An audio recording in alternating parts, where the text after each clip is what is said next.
It's your friend the Crafsman coming at you with another behind the scenes look at my discombobulated mind. So I just wanted to share some things with y'all. Hopefully some of y'all have seen my previous video about the Glio figurines and things. That's probably the most fun that I have had making a video, but at the same time probably was the most complicated to edit. Not complicated. It's the first time that I actually used myself an outline. You know, you like to come out here and shoot things and video and just put it together and try to tell a story, you know, after the fact. With this one, I kind of had me a little bit of an outline wrote out, and then I just recorded it up in my sound booth. And by the way, that's how come it sounded different. Hopefully it sounded better. I had some people telling me, Crafsman, that sounded too good. I like it when it don't sound good, you know. So we'll try to find a happy medium up in there someday. But anyway, so I gave myself an outline and recorded my thoughts about the Glio system. And then I just filmed myself, you know, playing with these little toys and things. So it was a lot of fun. But anyway, and so what was I going to say? Oh, the Crafsman figure. Let me focus this. I do not use an automatic lens, by the way, so that's how come it's crazy sometimes. I did a video about the Glio figure. Alright, and then the next day I just happened to be checking my Etsy. I say happen to be checking because I don't really have anything on my Etsy shop. You know what I'm saying? I just got my little free range chicken download. You know, that's digital. But I had all of a sudden about 9 messages waiting on me. And almost every one of them was about this right there. So I got just so many people that's asking, Crafsman, how can I get me one of these on order, get on a waiting list and things like that. And I was talking to Crafsman. I said, baby, we got to get this thing rolling if we're going to do it before the end of the year. One gentleman said, I want to get this for my kids. They like your show, television program on YouTube. And, you know, let me get y'all a visual. So that's the original free range chicken sculpt. And those of y'all who remember the free range chicken, if you was not around when we did that, basically, you know, I did a little video, sculpted that up, and then my wife and I made about, you know, 4 or 5 molds of this, and then we just made cast. You know, my wife and I poured that up out of a smooth cast 65D rigid plastic. I get confused on the number, but I want to say we made 150 of these, something like that, the first time. And I said, baby, they probably sit in the Etsy shop for several weeks until they all sell out. You know, I think we good. And then, you know, they sold out in about a couple of minutes. And so y'all blew me away with that.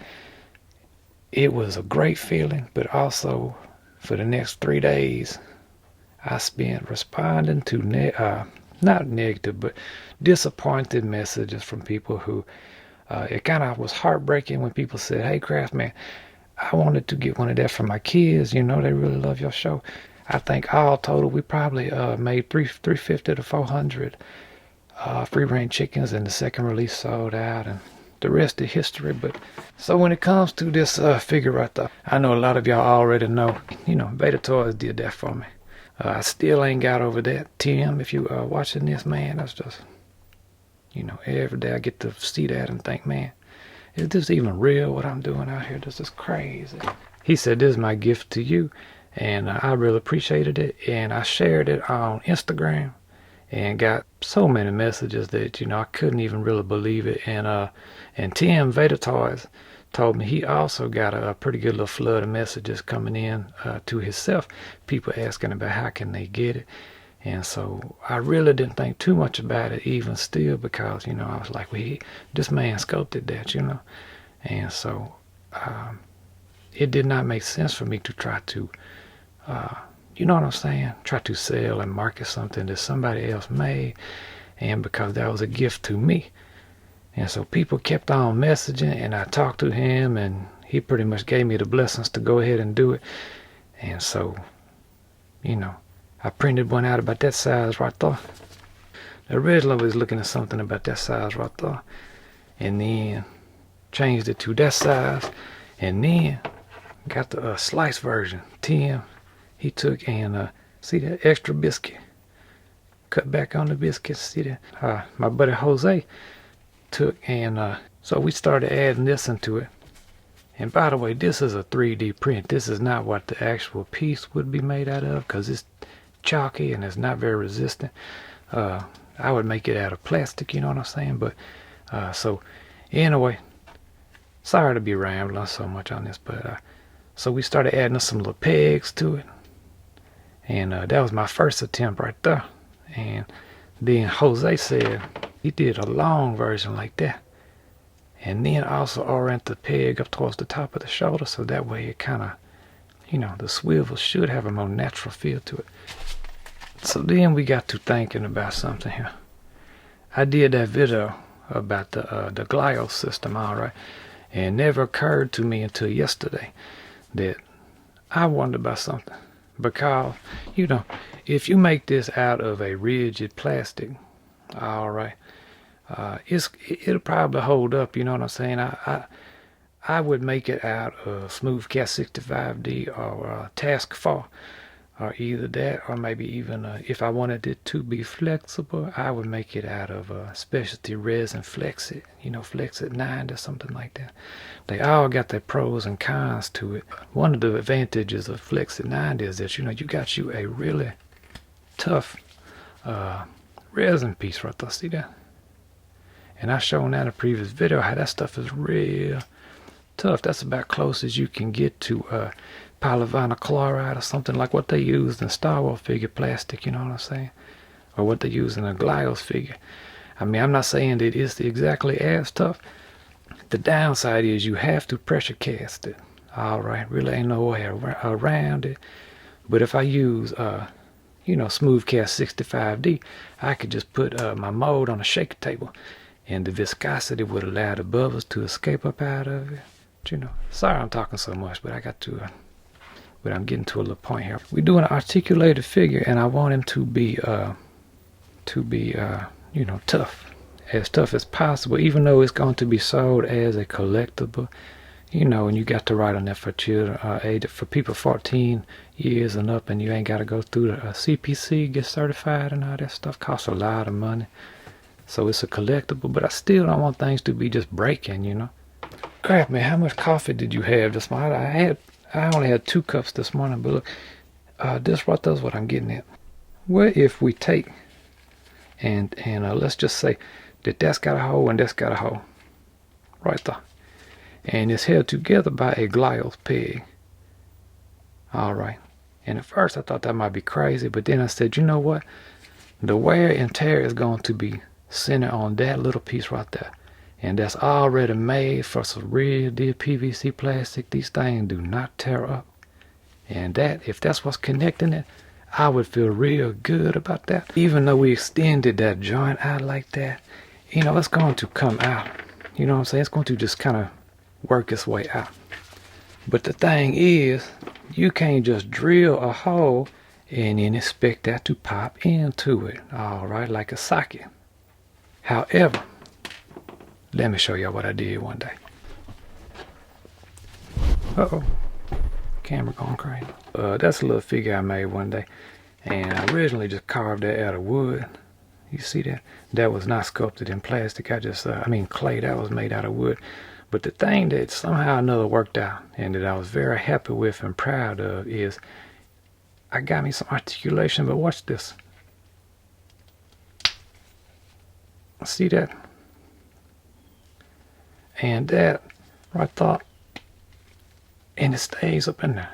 The way I did that was, part of the mold is that little neck piece in there. So what I did was, I know that's all grimy and stuff, these molds just been sitting there collecting dust, but see that? So what I'm saying is, you actually make that little socket part of the thing that you casting. And I know you thinking, Crafsman, then you're going to have your undercut. You know, it's going to be a little more tricky, but what you wind up with is hopefully a piece that when you take it out of the mold, it's already got that hole in it, you know. Then you could just plug your peg right up into it. Now, what I am not suggesting is that, Crafsman to just be a Glio compatible figure. You know what I'm saying? Because I feel like it's just a whole different style to the Glio system.